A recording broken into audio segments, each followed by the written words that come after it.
What's cracking, ladies and gentlemen? 49 coming at you, another community shoutcast for the OUSA Dota League Season 2. We're loading into game number 2 of Recursion up against 5IP. 5IP were able to completely dominate Recursion in game number 1, off the back of some incredible performance coming out from Mule over on the mid lane sniper, who actually picked up the first rampage of the ODL2. Mule, from the stats that what I've been told from the rest of his teammates, he actually hasn't died at all so far in all of his games across the ODL2. So it'll be interesting to see if Recursion are able to at least get a kill over on Mule, if not drag it out to a game number 3. So first ban Doom coming out from boys at 5IP, led by their drafter Broder. So 5IP, they've got first pick this time, and so they might be letting the Tidehunter through just so they can first pick the Tidehunter. As Broder, very experienced drafter, he's actually the only other person I know of that watches more competitive Dota than me, so that in itself is an achievement. Incredibly experienced drafter, probably one of the better drafters in the ODL. Although I guess I'll have to have a word with King Killer and Snow about that. First ban coming up from Recursion, they instantly ban out the Void, so Broder on that offlane Void was able to accomplish far too much. Despite being against a Viper who was designed to win 1v1 matchups, Broder was able to accomplish first blood before he died, even though he got initiated upon by Arab King on the Pudge.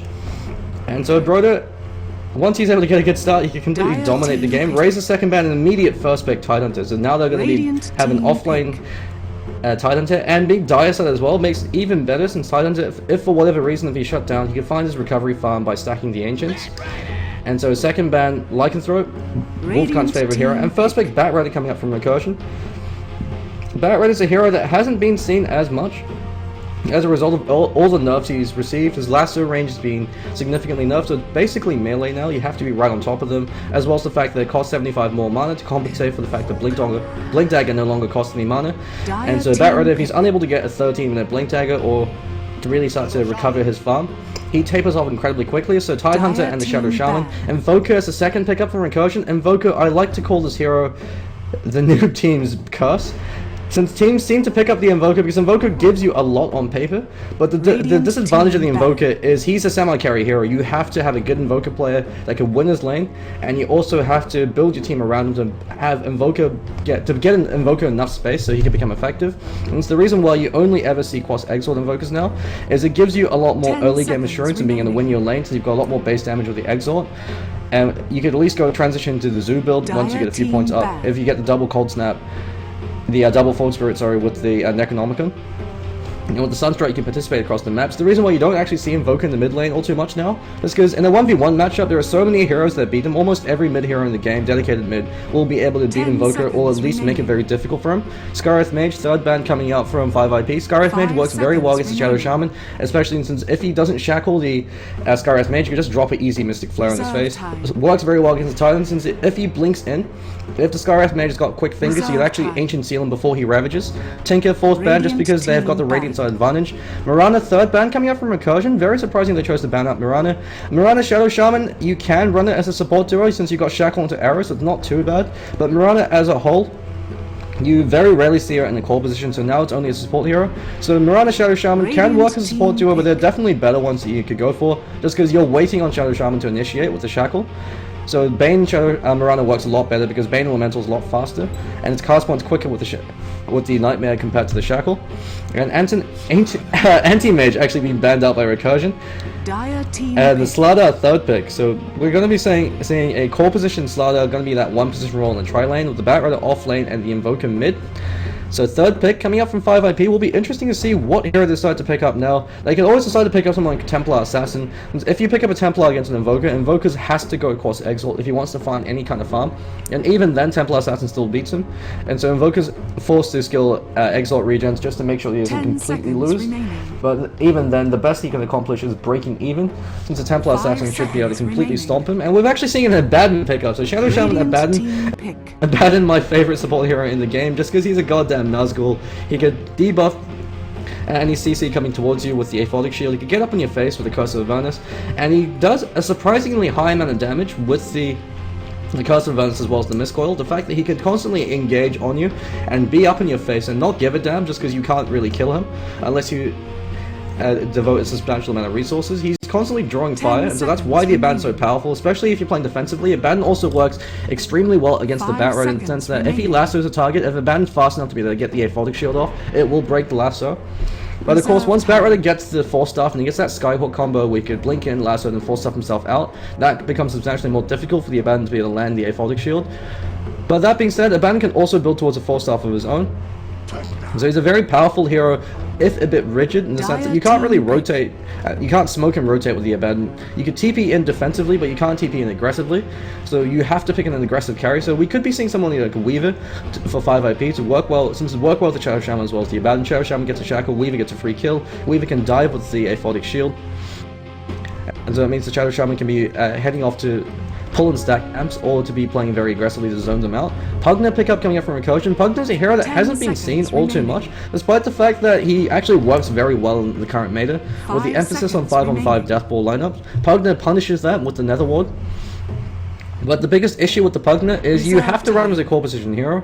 If you run him as a 4 or 5 position, he's incredibly squishy. Once BKBs come online, he absolutely can't do anything at all. And because Pugna's so squishy and so easy to kill, you need to have an experienced Pugna player to be playing him. So you usually see Pugna as a tri-lane farmer if you're going to be playing hyper-aggressive, or as a mid-lane hero. Since the advantage of the Pugna is in 20 minutes you can take every single outer tower from the enemy team and start to strangle their farm. As well as the fact that they can't fight against you when the Nether Ward is up, unless they bring down the Nether Ward without much investment. So for instance, if they have a Necronomicon minions they can send out, if they have Visage Familiars, and we're seeing a Juggernaut pickup. So Wolfcard going to be playing that Juggernaut. He's actually got a 0% win rate with the Juggernaut, at least as far as the ODL is concerned. I don't know what his pub games are like, but you usually see Wolfcard over in a strength hero. So we're going to be seeing a Juggernaut to work with the Shadow Shaman as well as the Abbadon. Not the greatest tri-lane, because you're relying entirely on the Shadow Shaman to set up kills, and even then you're relying off the Shackle, since the Abbadon doesn't really provide you any kind of snare, unless he chooses to go for significant points over in the Curse of Avernus. But early on you want to max out the Aphotic Shield, and with maybe a value point in the Curse of Avernus early on. But the advantage of this is Abbadon can always shield the Juggernaut, and Juggernaut can go balls deep into the enemy tower. And so we're going to Wraith King ban coming up from Recursion. So you can potentially run Juggernaut in the mid lane or in the off lane. He's not terrible at the mid lane or the off lane, because with the Blade Spin, it's guaranteed that they can't kill you.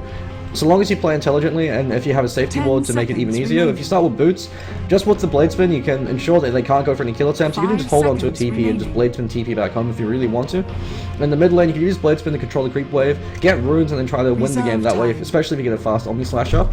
But the drawback of the Juggernaut pickup in the off lane or in the mid lane is if you're going to be against the Invoker will be to spank you with the Cold Snap, as well as once he gets a few points up, especially if he goes for the Forge Spirit, he can constantly zone you out with them. And if you're going to be going against that tri-lane, Slardar can catch up with you with Sprint and smack you around, especially if he chooses to invest in a few more early points in the Bash. Slardar's Bash has been significantly buffed. It's actually the second best Bash in the game, the first being Time Lock. Since Slardar's Bash, it does 60 damage at level 1 every time it procs, and at level 4 it's 120 damage, which is physical, so it's amplified by the amplified damage. Actually, it probably does beat the Time Lock, since Time Lock does 140 magic, that's only for procs in the Chronosphere. And we've got a Death Prophet picked up, so Death at mid, with Broder going to be the offline Tidehunter. Wolfcard, we're actually going to be seeing a 1-position Abbadon, as Wolfcard's the carry player for the team, so we're going to be seeing a 4-position Juggernaut with a 5-position Shadow Shaman, and a mid Death Prophet, so 5 IP. They like to be throw teams off the loop with these unconventional pickups, and we're going to be pulling off some crazy next level strategies. Potentially seeing an offlane Pugna, since although that being said, he was the offlaner since he was a bristleback in the last game, but they can always switch it up. Namakian, he's been kicked off Viper, now he's going to be playing the 4-position Ancient Apparition, unless the Pugna is going to be a support position. So King going to be over in the Slardar. It will be interesting to see how Recursion chooses to lane this. Just going to quickly introduce the players from both teams over in Recursion. On the Invoker, starting with Blades of Attacks first. Probably going to be heading into the mid lane. Arab King, clarity up on him when he sold it, so he's going to be heading over towards the off lane, as the Slardar with Namakian on the Ancient Apparition backing him up. Defense of the Assholes looks like to me a solo safe lane, bottom Batrider, with an aggressive tri-lane with AIT going to be on the Pugna. The clashing try-v-try. Up against the boys from 5IP. I fisted the King Killer, too easy. Gonna be once again the Shadow Shaman. If it ain't broke, don't fix it. Only he's decided to pick up the Juggernaut, so we're gonna be seeing a support position Juggernaut with Wolfcard starting with the Quelling Blade over in the Abbadon. Mule, the mid lane player, gonna be that Death Prophet. Once again, he's going to be having a great start, especially considering the amount of stacks he's got stacked up on him, and against the Invoker, he should be having a fairly easy lane. Brody going to be the offlane Tidehunter, choosing just to stack tangos. Usually, the offlane Tidehunter, you want to start with boots first, since you don't need a stealth shield with the Kraken Shell. The only advantage of an early stealth shield is it lets you play a lot more aggressively early on, so you can invest in earlier points, and an earlier point in Gush, and earlier points in the Anchor Smash without needing 2 points in the Kraken Shell. But that's, you only really do that when you in the 1v1 matchup, only spotted out by the sprint from Arab King. He actually went sprint at one. They could actually turn and stand their ground if they really wanted to. Too easy fleeing for a bug. He went sprint, it's supposed to crush, so he can't do anything. You're running very quickly, but you're taking a lot of damage from time. The Makian once again dives into the tower, caught up the place with that feeds first blood. Level 1 Firefly doesn't do that much damage, so it's not going to get renewed for a second season. Defense of the asshole backs away. Nether Blast doing a lot of damage. Wolfgun actually chose to skill Curse of Events at 1. If he skilled a Falling Shield, could have turned into another kill.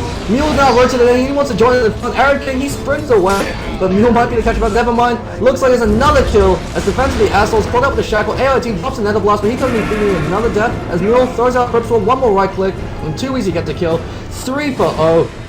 At the start of the game, it's an absolute disaster for the boys in Recursion as their smoke rotation falls apart with a very early level 1 sprint. Slardar with sprint at 1 offers you absolutely nothing. It's actually better that you'd do better if you skilled stats or if you skilled the bash, since at least then it gives you more stats and more damage to work with. Sprint at 1 unless if your teammates were able to get a snare in and you needed that extra movement speed. It doesn't got to give you anything unless you have the crush to back it up. And Fergie going to be having a very difficult lane up against the Death Prophet. This Death Prophet Mule 64 base damage up on him compared to 49 on the Invoker. So Invoker channeling the name of the caster in his base damage. Won't be able to work out too well for him though. We've got the Tri lane. Now rotating over to the bottom lane. Namakian and AIT taking a bit of CS while they can, while Arab King rotates back in. And top lane defense of the assholes. He's going to be having a very difficult lane, especially since he chose not to start with boots. When you're the offlane player, the safest offlane build you can go for is boots at 1, tangos, and having a safety ward. Since it means that as long as you've got the ward up, you can see the enemy team rotating, enemy supports rotating onto you, you can back away before they can engage. While I say that, support rotation coming in is too easy. Runs in, if he can land the shackle, and only can follow, but he's taking a lot of tower shots, he immediately backs away. So support rotation completely wasted. And Invoker actually choosing to go for the Quas Wex build, since he chose Quas at 1 as his regen. If you're going for the Exile build, you level Exile at once, and there's no reason not to.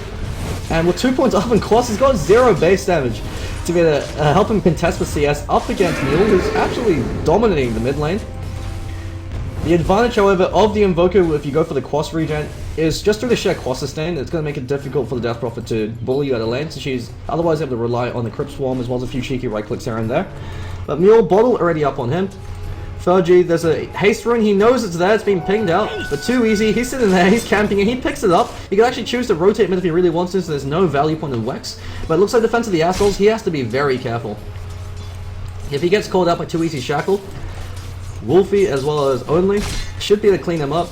So no points in the miscoil. Wolfguard doesn't believe in the 75 mana heal. Broga gets called out with the Ice Vortex, but Anarchy, and that's all he can really do. Chose not to scale Chilling Touch. He's actually taking a lot of damage as Broga with boots up on him. He's not got him to Decryptify as well. Nether Blast, he immediately backs away, catches the receiving end of that Nether Blast. Skilling very aggressively. You usually see 2 points in the Kraken Shell ASAP, since you only need 1 point in the Anchor Smash to help CS. But with that second point, it gives you a lot more killing power and a lot more harassment damage. Since the advantage of the Titan is when you're left alone against the melee tri-lane farmer such as Ericsson or Slardar, every time he goes in for a CS, he eats the Anchor Smash to the face, and that reduces his base damage as well as the harassment damage. So Slardar's got 24 base damage to work with. Even though he chose to start with the Quelling Blade, Slardar probably one of the heroes that you don't really need a Quelling Blade on, because he's got good base damage and excellent animation. But the advantage of the Quelling Blade in this particular matchup is it does give you that extra damage to work with when you get Anchor Smash. And Mule with the Crypt Swarm able to control the mid lane very effectively. Actually misses the CS there, so Fergie able to find farm where he can. He's 7 for 1, up against 16 for 5, and Wolfguard going to be playing that one position Abbadon. He's off to a great start. Shackle up on defense of the assholes. He pops Firefly. He should be able to make it out in time. Too easy, unfortunately. There was no one there to back him up. Only a bit too far away. Looks like he chose to skill the healing ward at 2, so he's got boots up already. So Juggernaut, very powerful. The advantage of the support position Juggernaut is Blade Spin 400 damage at level 1. So if you get early boots up on him, you can do a lot of damage. And once you get a few points up in the healing ward, you can take towers, since you can simply out-tank the tower or out-sustain the tower. Broda could actually go for a kill over an Arab King if he gets a point up in Gush. So the supports, Namakian can't do anything up against Broder, since if he gets too close, he could also eat the Anchor Smash. And Arab King, he's actually sprinting himself all the way back to base. So Broder's actually accomplished more than killing him, since it's wasting a lot of time. That's 30 seconds that Slardar's wasted. He's not getting any HP or any gold. At least if he died, if he had a TP scroll off cooldown, he'd be back in 10 seconds, he could TP back into lane. So Broder wasting a lot of time. And Fergie in the mid lane, going for the Wex. The advantage of the Wex build is if you're good with the Tornado EMP combo, you can win fights single-handedly just off the back of that, especially considering the lineup of 5IP. All of their heroes are highly dependent on being able to get their abilities off. And so Mine is a great way to be able to control it. Bro, they're going for a very greedy pub ward, immediately deep warded out. He's going on AIT, he hit a point over in Gush, but Mule's already there to back him up. He decreps himself, throws up the Nen Blast, but Mule's able to clean him up, and once again, Mule off to a great start. We'll see if he's actually able to take a death this game, or if he continues onto his spree. Dire's middle tower Smoke of Deceit being purchased over on Too Easy, so Shadow Shaman ready, willing, and able to rotate, especially with the Ancient Apparition there to back him up. Wolfkin actually missing a CS error there, as we're clicking on him. Chose to get for Magic Stick very early on. That makes a lot of sense when you're playing against the Batrider. Only actually calling the creeps. He's taking a lot of damage, but he should be able to walk his way on out there before Defense of the Assholes is able to catch him. Defense of the Assholes chose to go for a value point in the Flame Break. The disadvantage of this is Flame Break uses so much mana, and Sticky Napalm and Flaming Lasso cost a lot more mana than they used to. And this is the reason why you usually see maxed out Firefly with Sticky Napalm as a secondary ability. The value point in the Flame Break only if you're able to pick up like a bottle or some kind of way to sustain your mana regen, since you want to make sure that you're always able to have enough mana for the Flaming Lasso as well as the Sticky Napalms. Those are abilities that ensure that you can get kills. Just going to quickly close the stream tab over on my end. Should be able to speed up the internet a bit. Arcane Boots up on Broder. And chose not to go for a value point over in the Gush. Usually you see 1-2-2. The early point in the Gush that you play very aggressively. Arab King catching him out with the stun. He immediately backs away though as the Anchor Smash flies over. The Anchor Smash has been whiffed. They can play very aggressively against Broder now. The Mad King throws out a few right clicks, but chose to max out Ice Vortex as opposed to the Cold Feet or the Chilling Touch. You usually see maxed out Chilling Touch or the maxed out Ice Vortex. If you've got a lot of max damage to work with, the time to get the kill over on the Slardar in the back line, he should actually be able to kill off the Mad King as well. He's got enough mana for one more crush, and he can choose to dive if he really wants to do so. The creep wave is there, so the tower's currently being distracted. Broder should be able to clean him up. Anchor Smash flies, and he gets the kill. Support's rotated in, Fergie's now rotated in, so Broder, he wastes 3 heroes time. That's 2 support heroes rotating, that's 2 heroes rotating in, especially from the mid lane as well. He might actually survive through all of this as Arab King can't close the distance in time. And Broder, behind enemy lines, just swaggering away. Entire team of Recursion chasing him apart from the Batrider in the top lane. Exorcism being popped by Mule. He runs for Namakian. Once again, caught in the wrong place at the wrong time. Double damage up on the death bomb. Mule could be taking his first death of the ODL. Cold Snap up on him. Tower right click is there. And they finally kill Mule. So it looks like 4-5 games in. Mule finally takes his first death. And Wolfcut immediately calls him out on it. So Wolfcut's free. So Mule's free. His rares are now gone. Namakian playing too far forward once again, but he's able to keep Broder alive, so he did have that going for him. Only Arcane Boots up on him, he rotates in, the Nether Ward is up. That back, and that forces him back. And the advantage of the Abbadon against the Batrider is you could always Aphotic Shield for all the Sticky Napalm charges off. And without the Sticky Napalm charges, you could out-DPS and outlast the Batrider. And so the Abbadon pickup actually works very well against that particular offlaner. The advantage of Abbadon as well as the fact that with phase boots and with maxed out Curse of Abundance, you can't escape from him. So he's constantly able to deal damage. And because he's so tanky and he's got that guaranteed second life with the borrowed time, it forces you into the damned if you do, damned if you don't situation. Since there's no Doombringer available, Broder catch that Namakian. He can actually choose to commit for this. Never mind, Ravage is on cooldown, used it for a kill earlier on, and he's gonna get a kill, yeah. Namakian once again feeding. Anchor Smash flies out. Broder is absolutely on fire in his offlane. Mule's there to back him up as well this time. So Defense of the Assholes has to be very careful. No mana for the lasso because he used the Flame Break. This is the reason why you don't see a point in the Flame Break. Nether Ward drop, but AIT runs forward. Too easy, catch him out the Shackle. That's another kill going in favor of 5IP. And Mule then farms up the 1 off the back of that. Broder now has Ravager online in 10 more seconds. So Namakian, he could be feeding another kill if he goes too far forward again. He TPs and moves very aggressively forward despite the fact there's no heroes on his end. And 3 heroes from the enemy team. Arab King, maxing on Slithering Crush, the very standard build coming up for him. But the drawback to the Slardar is you have to get ahead, get a very early Blink Dagger, and then control the mid game. And when you're playing from behind as a Slardar, the game becomes exponentially more difficult. Especially since he's up against heroes such as the Abbadon that can outlast his initial DPS. And Wolfgun, he doesn't give a damn against Amplifier. He's got borrowed time up. He actually chooses to dive Arab King and probably go for a kill attempt on the bot lane. Death Prophet gets another kill on the Maki, and I need a separate camera just to track him, since every time he's alive, he seems to die 5-10 seconds afterwards. Arab King throws up the Amplifier damage on Wolfgun, but with borrowed time as well as 14 stick charges, he's not really too fast. He's got the Armor Madigan almost up. Bottom tower, one tower takes the fall, that provides a lot of map vision, as well as a lot of map control. So for the boys at Recursion, that much map control has just been ceded, so this entire area they can't farm. Well, at least without the fear of being ganked. Broder, Ravage online, he's now got that point up in Gush to provide a lot more killing power. He used Gush to set up his Anchor Smash. He's 900 gold away from his Blink Dagger, and this is a Titan that went 1v3. Fergie rotating over, throws up the tornado, catching up one, DMD drops, might be the latch on him, Brody drops the Ravage over on 3, Wolfgun turns around, stands his ground, he's got borrowed time, eats the decrep, eats the crush, the decrep actually saves him, Netherblast flies out, Wolfgun pops the Apollic Shield, Apollic Shield will kill AIT, he's got borrowed time so he can YOLO himself back out, and he does Armor Madigan now finished up on him, he's got enough gold to finish the rest of the components. And Mule in the mid lane should be able to do a lot of damage to that tier 1 in the mid lane, especially with only though it's Juggernaut with the healing ward up. So healing ward as well as the Death Prophet to be able to exit, to be able to Crypt Swarm down the creep wave. They can go for this mid push, at least force a rotation. Only he really could be dropping that ward right now. He's got the Omni Slash online as well, so the advantage of the support position in Juggernaut. The disadvantage is you need a fair amount of golden experience for it to be effective, but with the support rotations and with the fact that I've been stacking and clearing out these creep camps, Only has been doing very well. Shaman almost level 6. And already 11 minutes into the game, 5 IP once again dominating the net worth scoreboards, 8,000 gold lead. Their 4 position Juggernaut has more net worth than their 2 position Invoker. Invoker is a hero that plays like a semi-carry. He needs as much gold and experience as possible. And so things are looking pretty grim. The Makian hiding in the trees, so defense of the assholes, just has the tranquil boots. Radiant's top tower. And against Broder and Wolfgun, he actually spots him and run forward. If he had the Ravage, that'd be an absolute massacre. Tornado EV latches on 2 as well, so Slithering Crush. Wolfgun, he just barely has to borrow time, pops the element, he stands his ground, chipping a right click down, Arab King before he dies, the Firefly keeping him alive. Wolfgun copying a fair amount of damage. Actually, looks like it's not streaming the video, okay. So he actually fed a death. Radiant's top tower. Just gonna quickly check to see if my stream is working. But while I say that, Mule diving deep, he's got no mana though. If they're aware of this, he could potentially turn around. He has to use a bottle charge, EMP, burns off all 2 Easy's mana, good recognition coming out from third. And 2 Easy's gonna be a sacrificial lamb, eats the crush as well as Nether Blast, and with the amplified damage. So it's a life away to keep Mule alive. Oh my god, I am an absolute idiot. I completely forgot to take off the interval, so for the last 20 minutes, all we've been watching is this. I do apologize, viewers on stream. Apparently I am a retard. So all of this action has been missed, but on the upside for Mule, no one saw his death.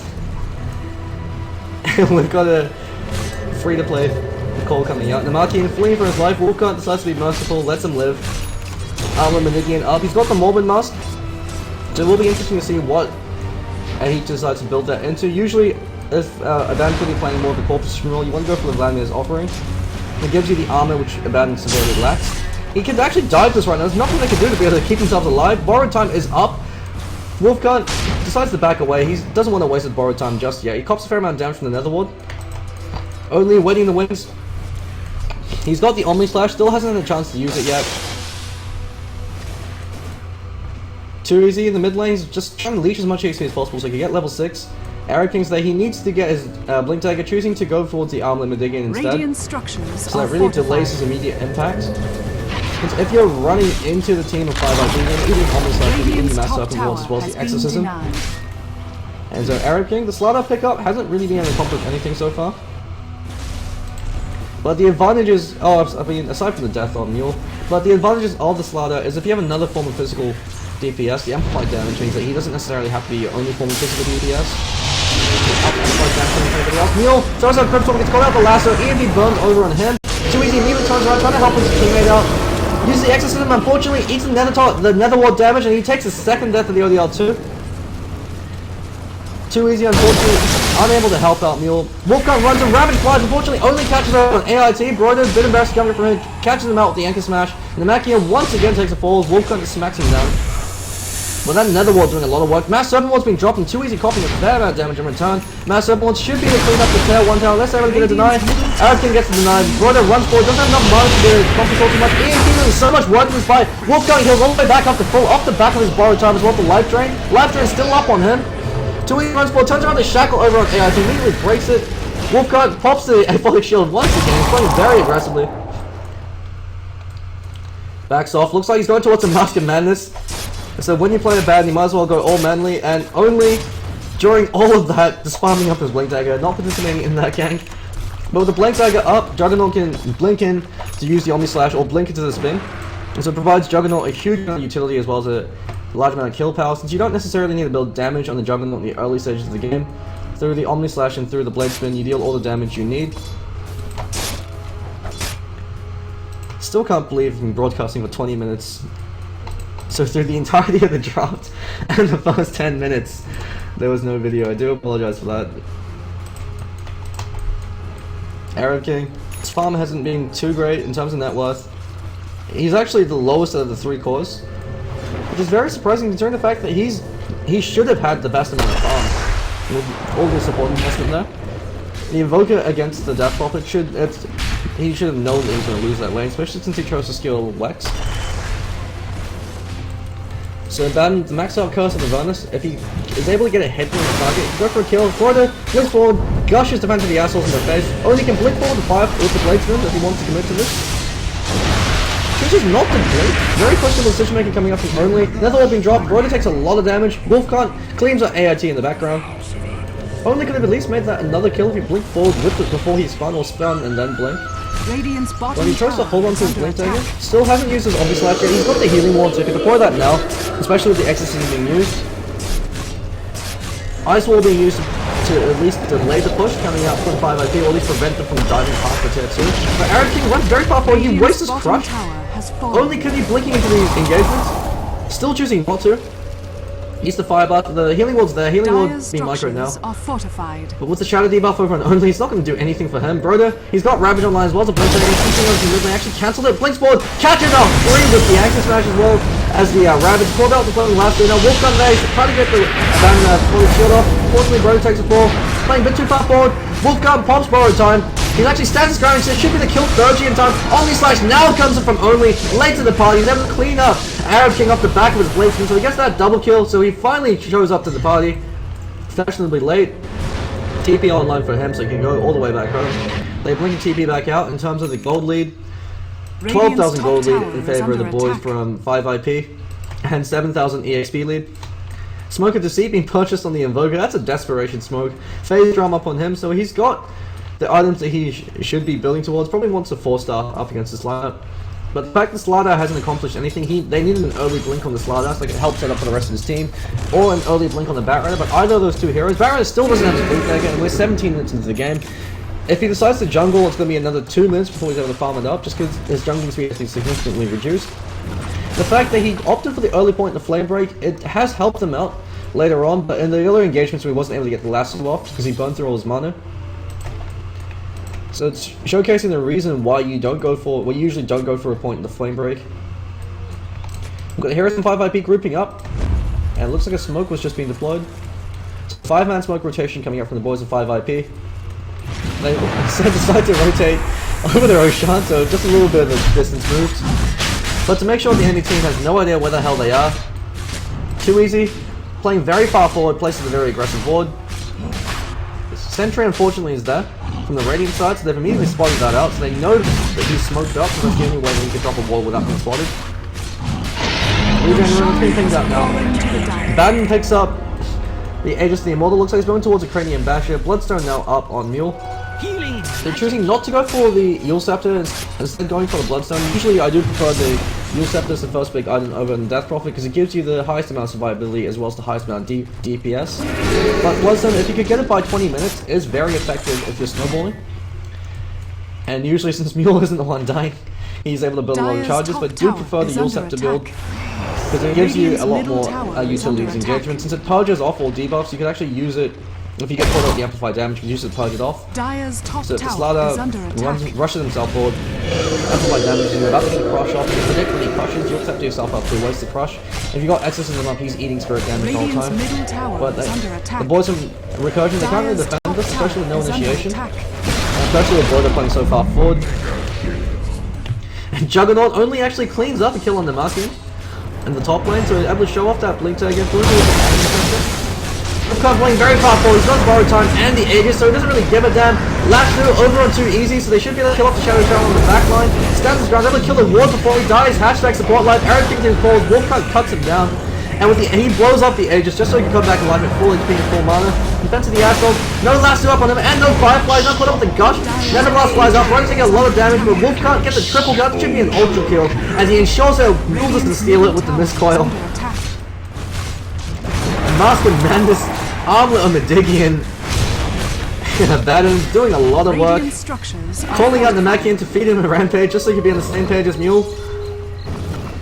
And they decide to back off. Only still not present in these engagements. They're fighting 4v5 and decisively winning.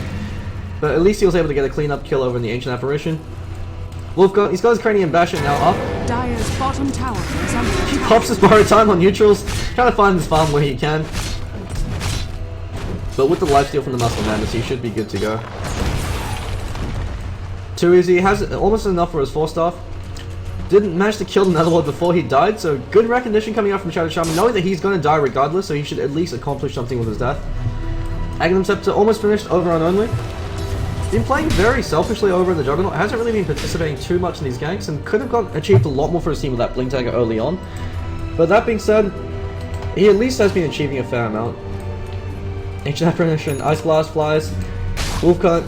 He knew that the Ancient Apparition Ice Blast was fly towards the fountain, so waited, regen, so the borrowed time doing a lot of work in that case, keeping him alive. And too easy, he should have his 4-staff up if he's able to get the catapult TS. Some things coming out, as it looks like the boys from Recursion, they still got some great defensive wards covering off all entries into their jungle. So it's difficult for 5IP to be able to achieve a kill unless they smoke gank in. Since 5IP they actually don't have any vision on the map. So neither only or too easy have really been placing wards. Actually, Easy has 3 wards up on him, so he's been holding on to his wards for whatever reason. 4-staff is now up on him. Using the maxed out Hex. It scales a lot better than the Shackle. And the Shackles, you could consider it a 1.1 to a value point. Death Prophet looks like it could be going towards either an Orchid of Malevolence or towards a Refresher Orb. Either items are very good on the Death Prophet, especially against this particular matchup, since you can use it to silence the Pugna, make him completely useless in these fights, or the Invoker, force him to go towards a BKB. Invoker's items haven't progressed at all. His Tornado EMPs have done a lot in being able to turn the tide. It's the only reason why he's still in this game, is he's been able to land some fantastic Tornado EMPs. But it could be too little too late, especially with the advantage over 5IP's favor.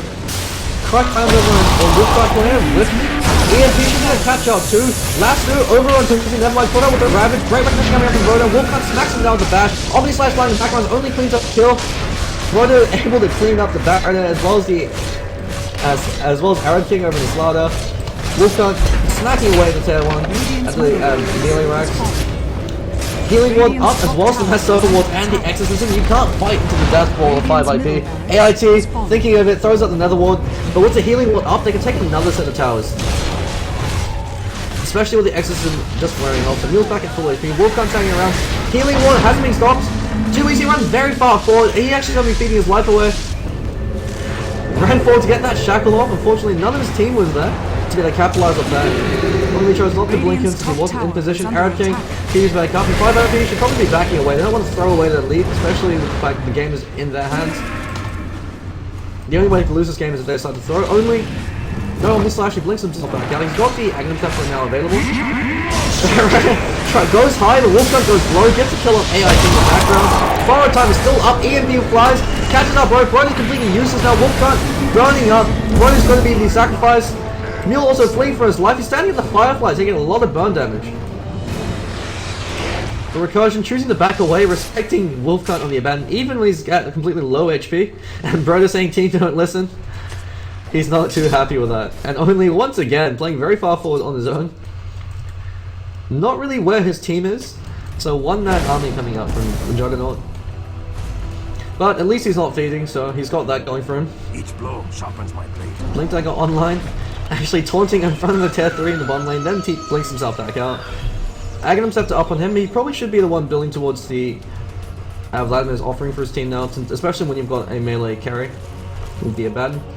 3.8k, so if you go towards the Abyssal Blade, choose instead to build a Hyperstone, so probably going towards the Assault Cuirass. Unless he decides to go towards the Molnir. Either option is good, probably would prefer the Assault Cuirass and it gives him a lot more stability. Arid King going very far forward, massive bullet being dropped, Shackle's being used on him. Too easy doing a lot of work. And he actually gets a solo kill with a little bit of help from Mule. Over on Arid King, that shows you the state of the game. When the 5 position is able to get a solo kill on the 1 position, the Markian, EMP used defensively to keep him alive. Right back, so a Flame Blade being used to push back the crease of Markian. They're doing everything to try to keep him alive. Mule runs very far forward, throws the crypto. Unfortunately, wasn't there in time. He's playing very aggressively now, getting into two parties. He's being lassoed back. Shepherd class. Ravage on 3. Netherwolf being dropped over. Mule forced to back himself away. He's got the Invis rune. Too easy. It has to be very careful. It could be the Sacrificial Lamb. One more Cold Snap tick. Netherblock Flash completely whips. And he just barely is able to wall himself out. Only runs and uses the Blakeford as opposed to the Omni Slash. Questionable decision making coming up from him. He had to declare Omni Slash on 2. Wolfgun eats a Slithering Crush, the Netherblock breaks it. Mule dodges the Flame Break. Too easy, very low HP. Wolfgun being a greedy bastard, not saving his teammates and healing them. Arid King blinks forward, should be able to catch up Brodo, never mind, Brodo finishes him off with a Grave Silence up on him. AIT uses Decrypt to keep himself alive, and it looks like he should be fine and good to go. Borrowed time has been popped prematurely.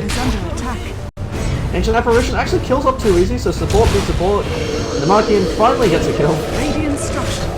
Exorcism should be able to clear up the tier 3s. And Lasso's coolly going off cooldown. Netherward being online. The Netherward doing so much work. Healing Ward was also up, so keeping Wolfgun alive. EMP being whipped. The Recursion, they have been executing a drop to the best of their ability. And at least making 5 IP work for it. Only now he runs forward, finally throws up the Omni Slash we've been waiting for, doing a lot of work. This is the 4th position here, doing that much work against the entire enemy team. Arid King, still no harm limit digging enough. He runs into the Exorcism and decides to back away. And Wolfgun, Assault Cuirass is almost completed. With Roshan respawning, should be up in the next 4 minutes. And so 5 IP want to play it safe. You just wait until Roshan is up and lead. 25,000 gold lead in their favor, and about 17,000 EXP lead. Too easy, farming up the top lane completely alone. Knowing that there's no rotation going to be happening from the enemy team, so they're all clumped around their base. He does eat the Ancient Apparition Ice Blast. It actually could be dying to creep damage if he's not too careful.